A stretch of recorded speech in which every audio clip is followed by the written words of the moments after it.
80 शब्द प्रति मिनट की श्रृंखला में आपका स्वागत है। डिटेशन पाने के लिए चैनल को सब्सक्राइब कर लीजिए और बेल आइकन को ऑन करिए। डिटेशन अच्छी लगे तो उसे लाइक करिए और अपने दोस्तों के साथ भी इसे शेयर करिए। डिटेशन स्टार्ट होगी 5 सेकंड बाद।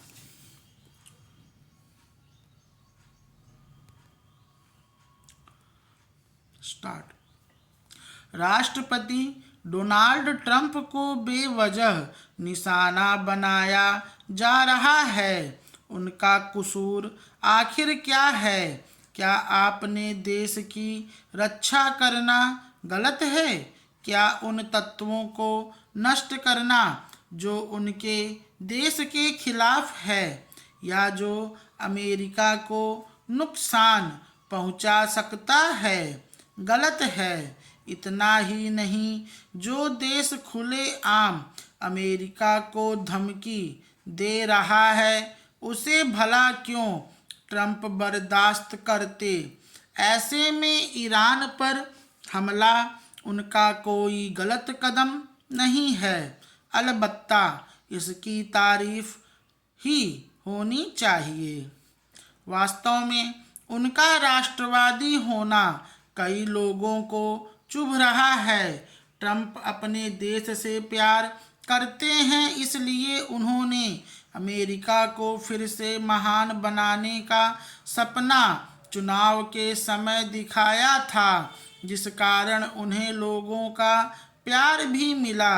वह तब दोबारा सत्ता में आए जब उनके चरित्र पर लगातार लांछन लगाया जा रहा था और कैपिटल हिल वाली घटना को लेकर उनको घेरा जा रहा था। जाहिर है अमेरिका के मतदाताओं ने ट्रंप के खिलाफ हो रहे नकारात्मक अभियान को नकार दिया, जिसका नतीजा यह हुआ कि वह दोबारा अमेरिका के राष्ट्रपति बन गए।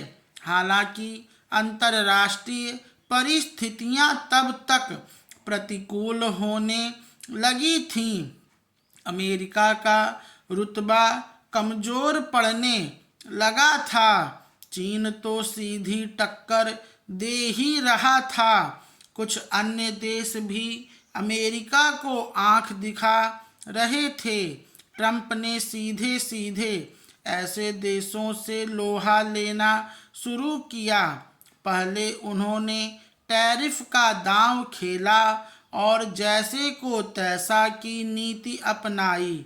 हाँ, इसका नुकसान भारत जैसे कुछ देशों को भी हुआ, लेकिन अच्छी बात है कि ट्रंप ने इन देशों को दुविधा समझी और टैरिफ में कुछ रियायतें भी दीं।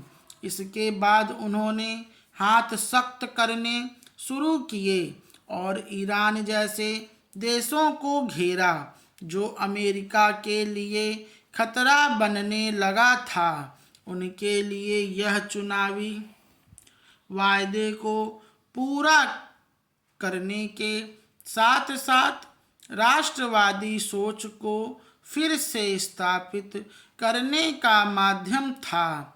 यह ठीक है कि हर काम की कुछ न कुछ कीमत अदा करनी पड़ती है और ट्रंप भी अपवाद नहीं है, लेकिन मध्यावधि चुनाव में यदि उनको हार मिलती भी है तो उसे हार नहीं मानेंगे, बल्कि राष्ट्रवाद की कीमत कहेंगे। मेरा तो यह भी मानना है कि ट्रंप जिस रणनीति के साथ आगे बढ़ रहे हैं उसमें उनको फायदा ही होगा।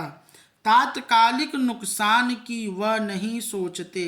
यही कारण है कि उन्होंने सीधे लोहा लेने का फैसला किया। कोई दाया पाया प्रपंच नहीं किया। इसका फायदा उनको मिलेगा। अमेरिका के मतदाता समझते हैं कि कौन नेता उनके हित में कितना सोच रहा है। ट्रंप को घेरने वाले एक दिन खुद जनता की अदालत में घिरते नजर आएंगे। स्टॉप।